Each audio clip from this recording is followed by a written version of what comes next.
No cabe ninguna duda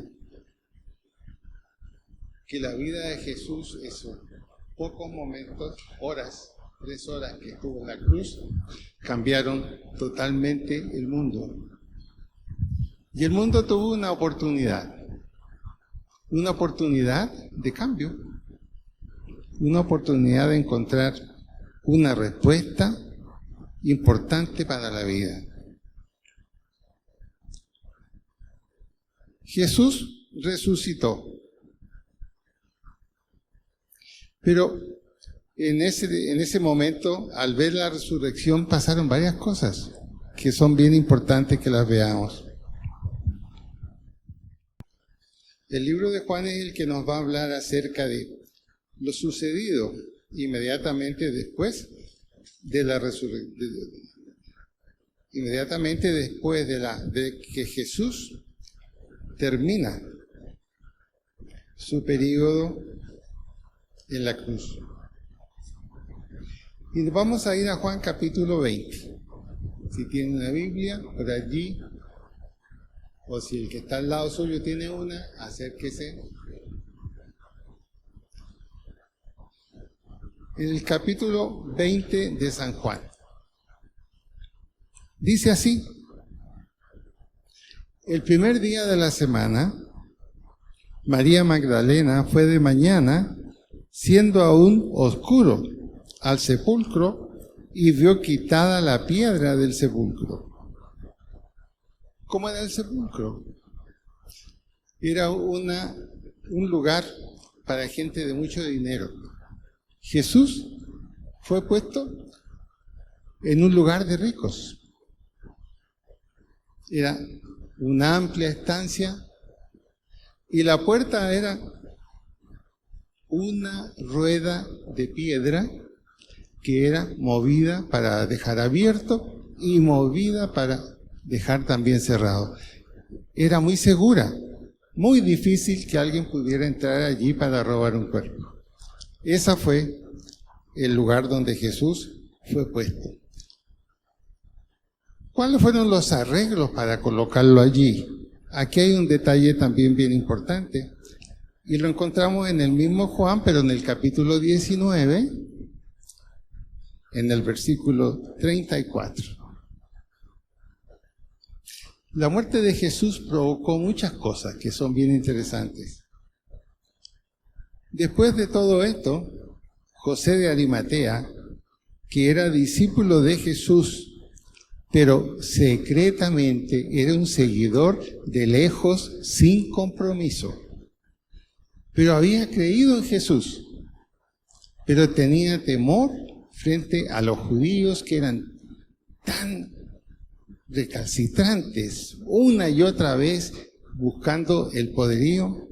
Él se alejaba, tenía temor de presentarse, pero él conocía a Jesús y era discípulo, dice aquí, discípulo de Jesús, pero en secreto, por medio de los judíos, y era un hombre que tenía bastante importancia y bastante injerencia. Fue y habló con Pilato, una de las autoridades a cargo de toda la situación, y le rogó que le permitiera llevarse el cuerpo de Jesús. Y Pilato se lo concedió. Entonces fue y se llevó el cuerpo de Jesús. Lo puso indudablemente en un transporte, una carretita, y fue a buscar a un amigo de él, otro que también por secretamente también creía en Jesús, y se llamaba Nicodemo. Nicodemo había tenido una visita personal con Jesús y le había preguntado a Jesús: ¿qué tengo que hacer para ser salvo? Y Jesús le dijo: tienes que creer, tienes que entregar tu vida, tienes que confiar en mí.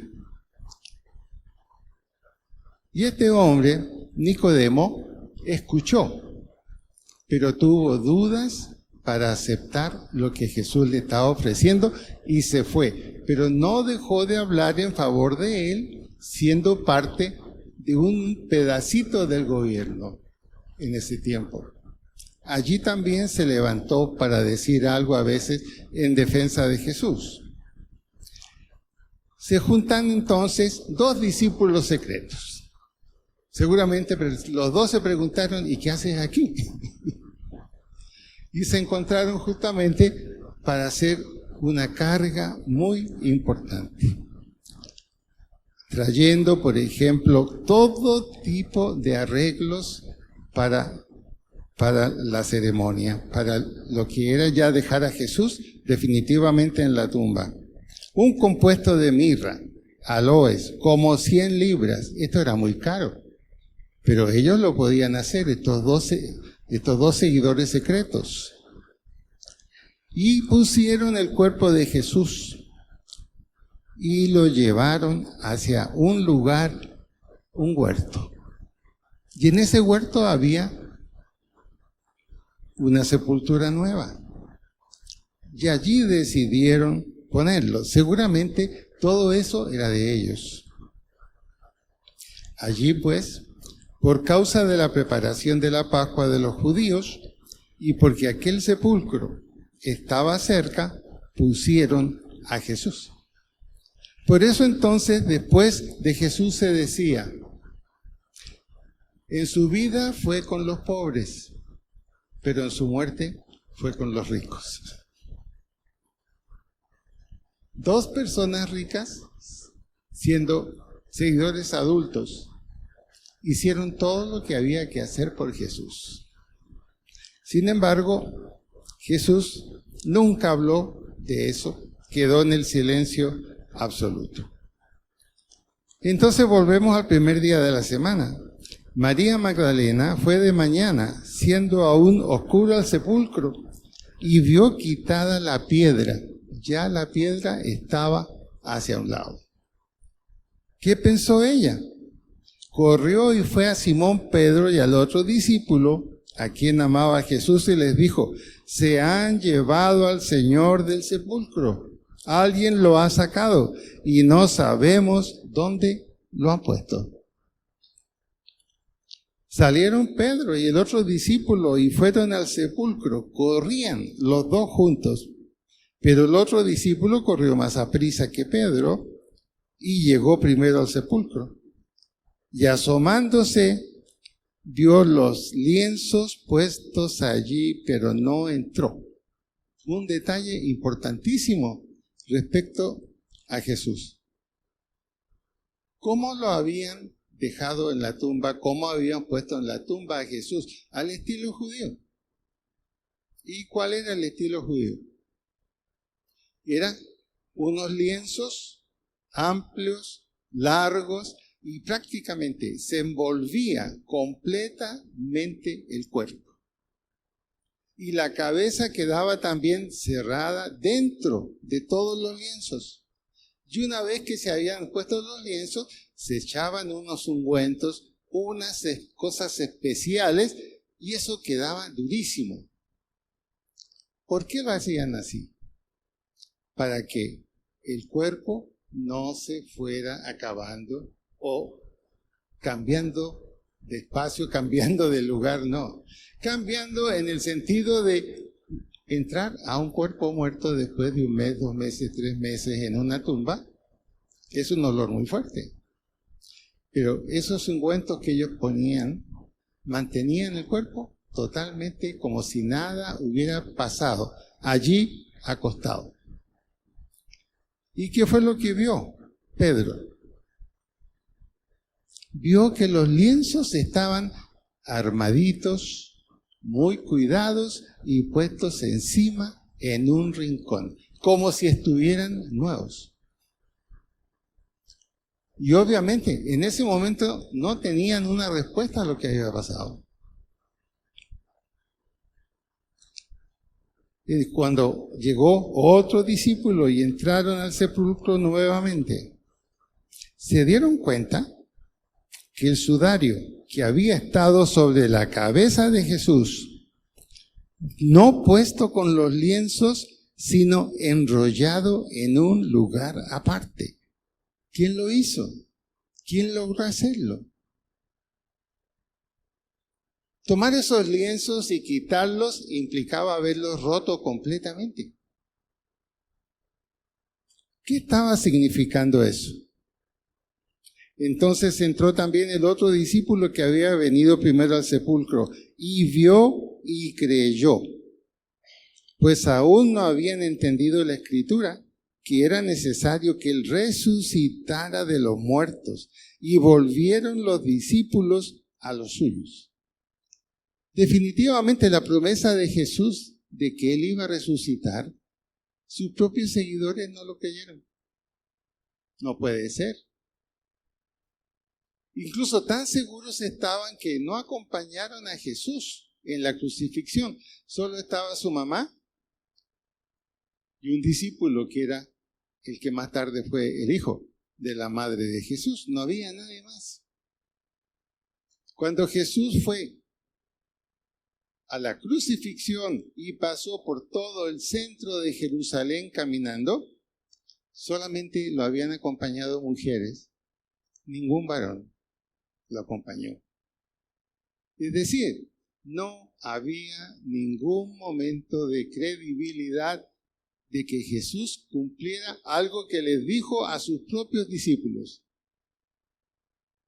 He aquí yo volveré y me verán y ustedes estarán conmigo. No lo creyeron. No lo creyeron. Sin embargo, las mujeres tuvieron un lugar importantísimo en lo que pasó aquí. Pero afuera estaba María Magdalena. Estamos en el versículo 11. Pero María estaba llorando junto al sepulcro. Mientras lloraba, se inclinó para mirar dentro del sepulcro. Los otros ya se habían ido, los varones. Y vio a dos ángeles con vestiduras blancas que estaban sentados, el uno a la cabecera y el otro a los pies, donde el cuerpo de Jesús había sido puesto. Y estos dos ángeles le dijeron: mujer, ¿por qué lloras? Les dijo: se han llevado a mi Señor y no sé dónde lo han puesto. Dicho esto, se volvió y vio a Jesús que estaba allí. Imagínense la impresión de esta mujer. Al lado de ella estaba Jesús de pie, como lo había visto siempre, con la ropa que Jesús usaba. Ahí estaba. Y le preguntó: mujer, ¿por qué lloras? ¿A quién buscas? Y ella, pensando que era el jardinero, le dijo: Señor, si tú lo has llevado, dime dónde lo has puesto y yo lo llevaré. Jesús le dijo: María. María, ¿qué pasó? ¿Quién soy yo? Volviéndose, ella le dijo: Raboni, que significa maestro. Maestro, tú aquí. Y ella lo tomó. Y Jesús le dijo: suéltame. Obviamente lo tomó por los pies, como hacía una mujer cuando saludaba, abrazando los pies. Y él le dijo: suéltame, porque aún no he subido a mi Padre. Pero ve a mis hermanos y diles: subo a mi Padre y a vuestro Padre, a mi Dios y a vuestro Dios. Fue entonces María Magdalena para dar a los discípulos la noticia de que había visto al Señor y que Él le había dicho esas cosas. Otros escritos dicen que los discípulos no le creyeron. Más bien le dijeron: pero mira, nosotros también estuvimos allí y ahí no había nada que nos pudiera decir que Jesús había resucitado. Estás demasiado emocionada, María. Y María insistía: Él me ha dicho que Él vendrá a estar con ustedes.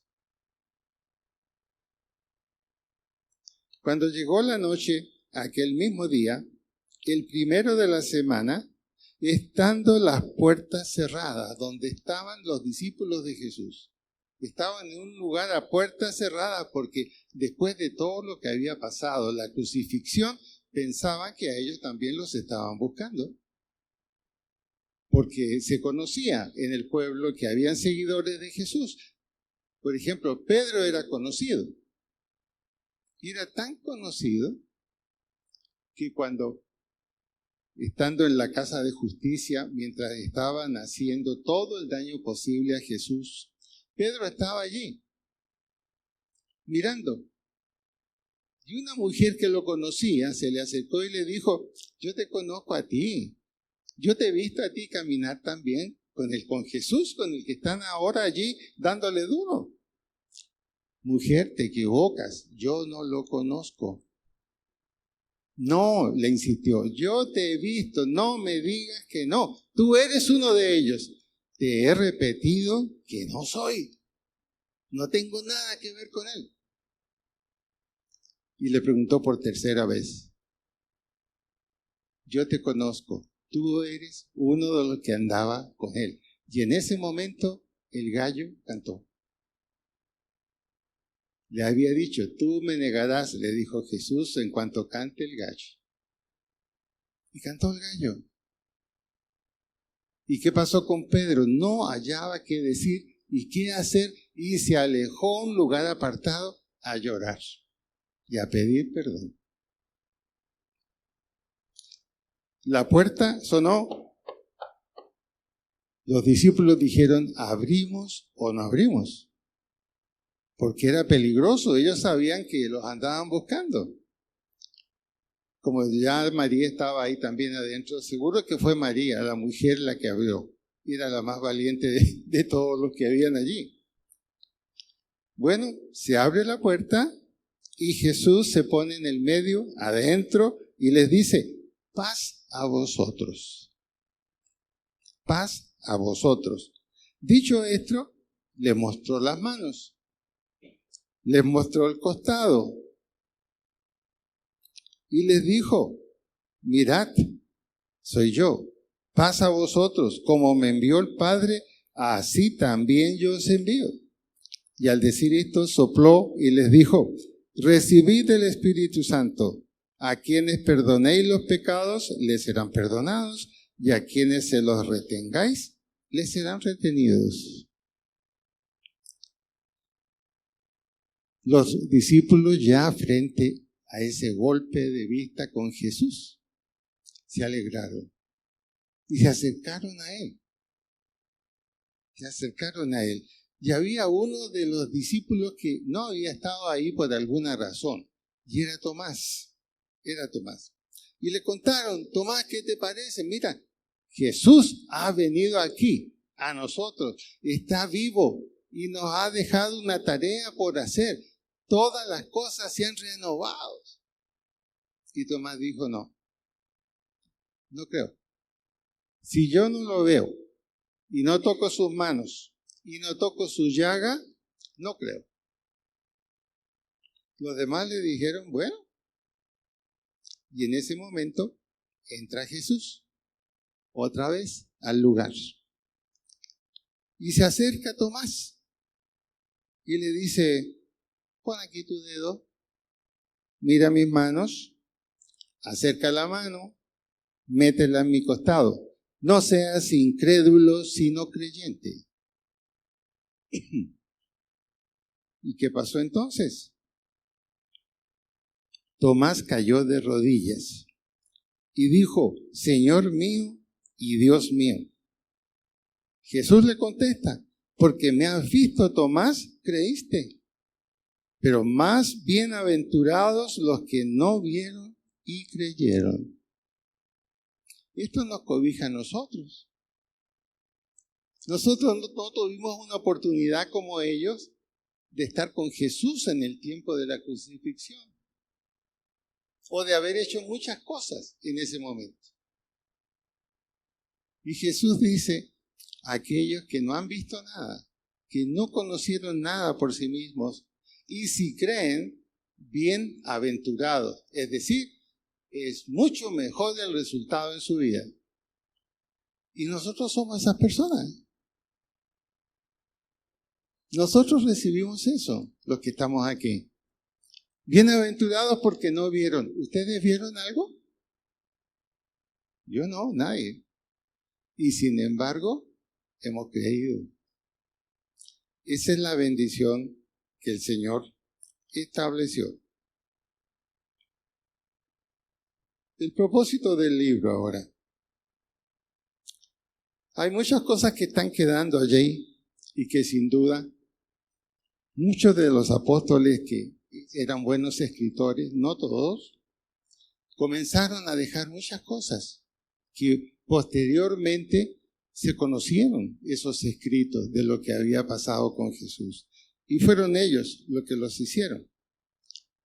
Por eso es que se hizo un libro. Dice, hizo además Jesús muchas otras señales en presencia de sus discípulos, los cuales no están escritos en este libro, en el libro de Juan. Pero éstas se han escrito para que creáis que Jesús es el Cristo, el Hijo de Dios, y para que creyendo tengáis vida en su nombre. Hubo entonces un primer borrador de todas las cosas que se vieron en ese día y en ese momento. Y ese borrador, más tarde, los escritores lo vertieron de tal manera que cuando la Biblia es totalmente terminada, eso es puesto allí. Para que los que no lo vieron, lo vean, lo lean y lo crean. Esa fue la intención para nosotros. Nos llegó por escrito. Y escrito por los propios testimonios de todo lo que sucedió. Ahora, hubo bastante dificultad para creer. Después de que se ocurrió todo esto y Jesús ya no estaba con ellos, Pedro tomó la voz cantante del grupo. Y Pedro no estaba absolutamente convencido todavía. Y Pedro le dice a los demás apóstoles, bueno, ¿y ahora qué hacemos? Jesús estuvo aquí, lo vimos, nos dejó una tarea por realizar. Bueno, ¿ahora qué hacemos? Y muchas veces uno dice, ¿cómo es posible que esto haya pasado? Pero pasó. Pedro otra vez se levanta, toma la vocería y le dice a todos sus colegas, a los 11 discípulos, yo me vuelvo a pescar. Me voy a pescar. ¿Qué significa eso que dijo Pedro? Porque todos los demás lo siguieron inmediatamente y se fueron hacia las orillas del mar. ¿Qué significa esa palabra? Bueno, que se fue a pescar, pero no. Esa palabra de Pedro, cuando uno la mira en el griego, en el original, lo que Pedro, él era un pescador, le está diciendo es esto. Yo vuelvo a hacer lo que antes hacía. Todos los botes de pesca que yo tenía han quedado por mucho tiempo allá, arrumbados en mi casa. ¿Quién sabe cómo estarán? Y las redes. No, yo me vuelvo a pescar. En otras palabras, la vida y el propósito que yo tenía acá se cambia.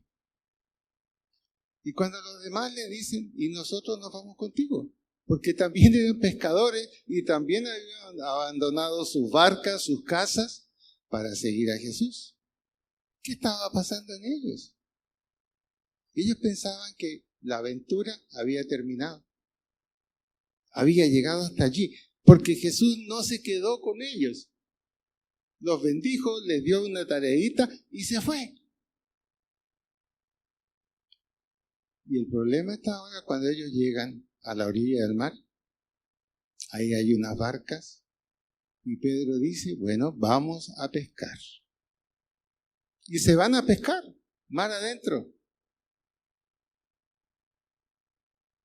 Y no encontraron nada. No pescaron absolutamente nada. ¿Y Pedro qué dijo? ¿Cuántos años hemos estado con Jesús? ¿Cuántos años ha durado esta historia que nosotros creíamos como verdadera y que nos iba a llevar a grandes cosas? ¿Será que hemos perdido el tiempo? Estoy leyendo de otra parte que no está en la Biblia, es otro escrito, pero también lo podemos encontrar aquí. Pero quiero contárselo rápido. Esos hombres estaban totalmente amargados. Estaban amargados. Pero ahí estaba una persona clave, el apóstol Juan. Juan era un hombre de fe absoluta. Y de repente Juan mira hacia la orilla y dice, oigan, miren quién está ahí. ¿Saben quién está allí?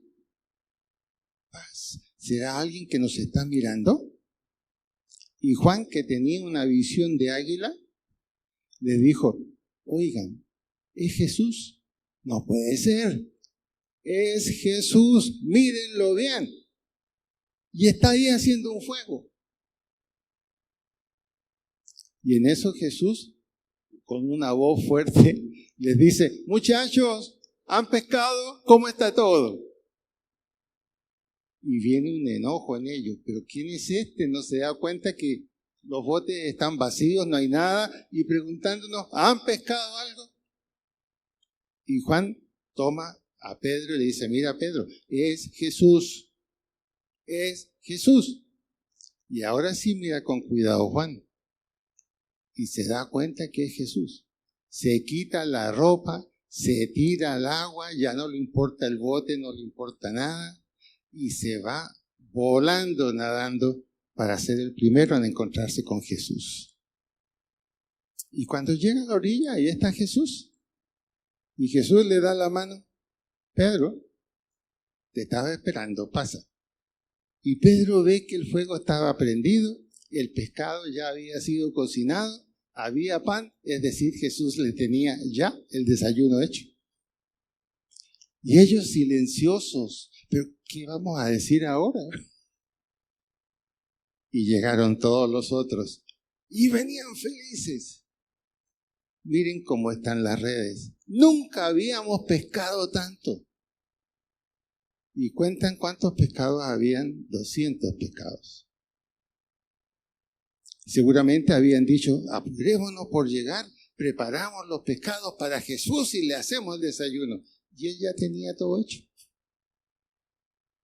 ¿Qué les demostró Jesús? No los regañó por lo que hicieron. Simplemente les demostró que su amor era siempre el mismo.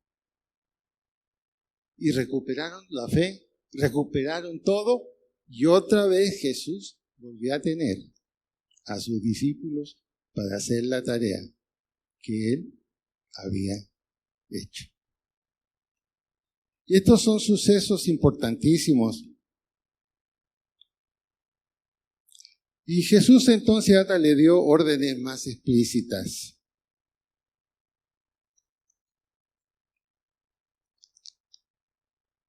En el versículo 15 del capítulo 21, yendo hacia el final de este suceso. El versículo 15 dice, después de comer, después del desayuno, Jesús le dijo a Simón Pedro, Simón, hijo de Jonás, ¿me amas tú más que los demás? ¿Me amas realmente? Esto ya podía oler a que Jesús ya iba a hacer alguna corrección de lo que había pasado. Simón, hijo de Jonás, ¿me ama más que estos? Pedro responde, sí, Señor, tú sabes que te quiero. Él le dijo, apacienta mis corderos. En otras palabras, no te olvides, tú eres el responsable de cuidar a tus colegas. Tú eres el responsable de lo que ellos hagan o no hagan. ¿Cómo se sentiría Pedro al escuchar eso? Él ya sabía hacia dónde iba Jesús. ¿Qué le estaba diciendo? Volvió a decirle otra vez, Simón, hijo de Jonás, ¿me amas? Sí, Señor, tú sabes que te quiero.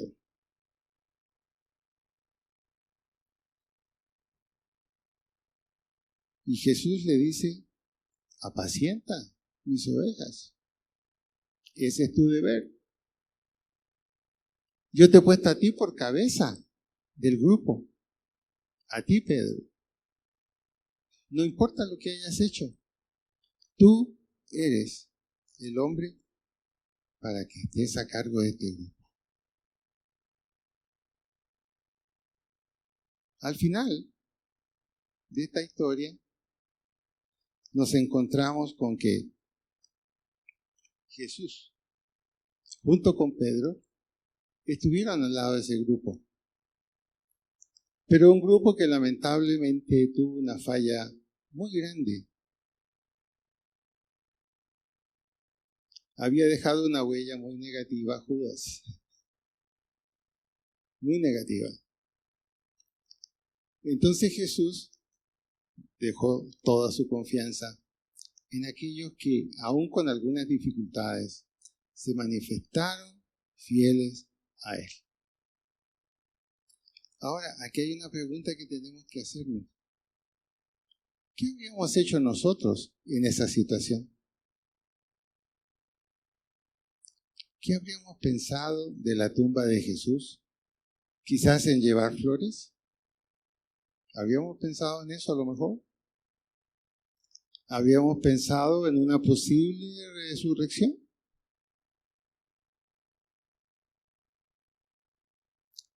De esta historia nos dice que hubo una sola persona que tuvo la fe y la convicción de verlo. Una mujer, María Magdalena. Y tuvo el privilegio de ser la primera en comunicar que Jesús estaba vivo, que había resucitado. Cuando ella va a reunirse con los discípulos que estaban ahí escondiditos en una pieza y les dice, el maestro ha resucitado. No seas loca, mujer. Sí resucitó, yo lo vi. No es cierto, no puede ser. Tuvo el privilegio de ser la primera en decir, el maestro ha resucitado. Antes de todos los varones que había ahí. O sea que las mujeres, ¿qué nos muestran? Una dedicación, una fuerza. Y las mujeres tienen más fuerza que nosotros. En la Biblia, en el Salmo 90, dice que los hombres no pasan más de los 70 años. Generalmente no pasamos. Y eso es verdad. Sufrimos mucho del corazón, los varones. Las mujeres tienen un corazón duro, no en cuanto a falta de amor, pero resisten mucho. Tienen una tremenda resistencia. Y en ese salmo dice que en cambio, las mujeres mueren más o menos a los 79 años. Y eso es verdad. En medicina se dice así. Está comprobado, ¿cierto? Claro. Por eso que fueron tan importantes las mujeres para Jesús. Otro detalle. Cuando Jesús ya fue condenado y le dijeron, va usted a ser crucificado, estaba todo acabado físicamente Jesús, con todos los maltratos que sufrió la noche anterior. Sin embargo, le dijeron, tome la cruz y comience a caminar hacia el Gólgota. Le puedo decir que la distancia entre el lugar donde comenzó la caminata de Jesús con la cruz para llegar al Gólgota, los que han ido a Israel, ¿tú has ido a Israel? ¿Han ido a Israel los que han ido? Hay más o menos 1 hora y media desde ese lugar hasta llegar a una pequeña montañita no muy alta que se llama el Gólgota. Ahora, caminar eso con una cruz,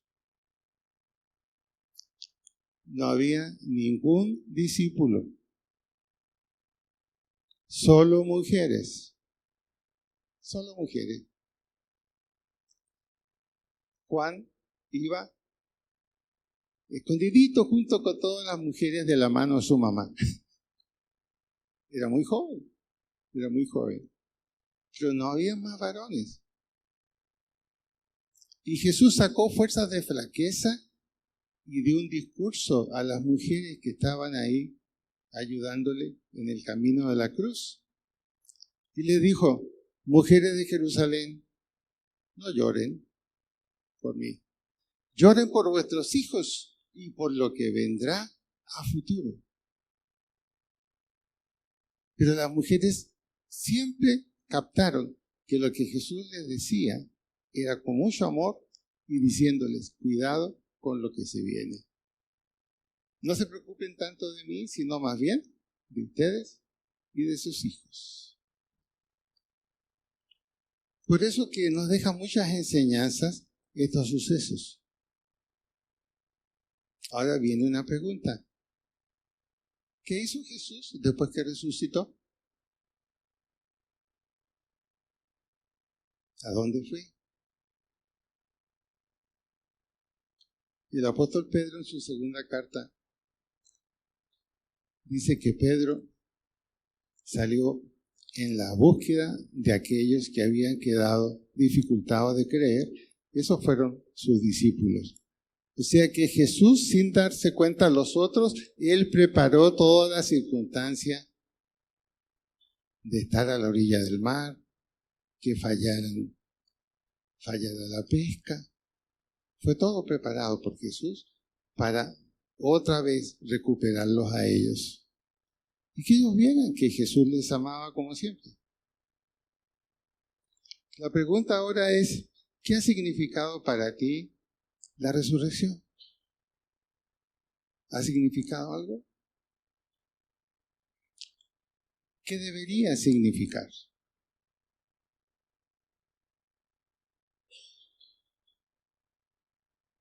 Que realmente Jesús es Dios hecho hombre. Que Jesús forma parte del grupo más especial que existe en el mundo. El Padre, el Hijo, Jesús y el Espíritu Santo. Sin embargo, el Padre ahora ha dejado todo en manos de su Hijo. Jesús es el que debemos tener en nuestro corazón.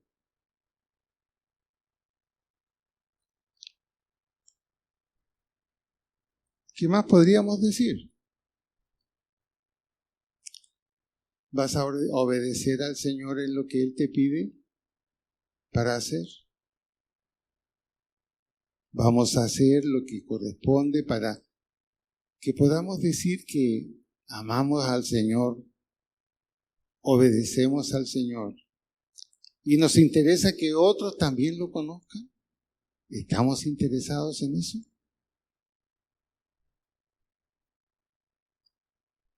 Antes de subir al cielo, el último mandato que dio Jesús fue este: ir por todo el mundo y predicar el Evangelio a toda criatura,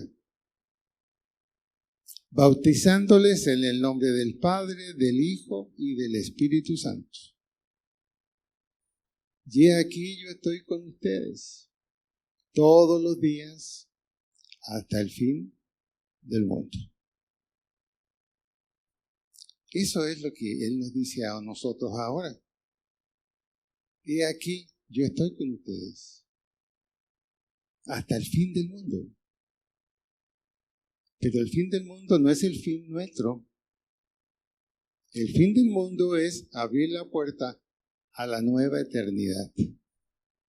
La eternidad en que los hijos de Dios, los creyentes en Cristo, serán llevados y estaremos con el Señor para siempre. Alguien dice: no puede ser. Se critica mucho eso, que es falso, y se dice que el mundo tiene que continuar de alguna manera. El mundo no se puede acabar.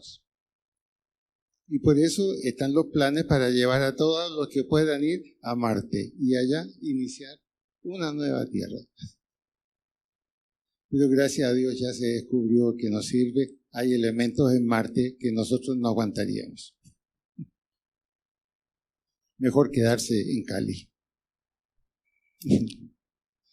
Por eso que damos gracias, porque en esta semana hemos revisado todo el camino desde la crucifixión hasta la resurrección. Seamos fieles con Dios. Alguien me ha preguntado siempre, bueno, ¿y qué hay que hacer para estar en la buena con Dios? ¿Qué hay que hacer? La respuesta es simple. Jesús dijo muy claro, todo lo que yo he ordenado, eso es todo lo que ustedes deben hacer. No necesitamos inventarnos nada, solamente cumplir con lo que Él nos pide. Y de esa manera tendremos un final de vida en la tierra feliz. La felicidad significa estar seguro que hay un futuro. Los creyentes estamos seguros que hay un futuro. Y es con Dios. Es con Dios.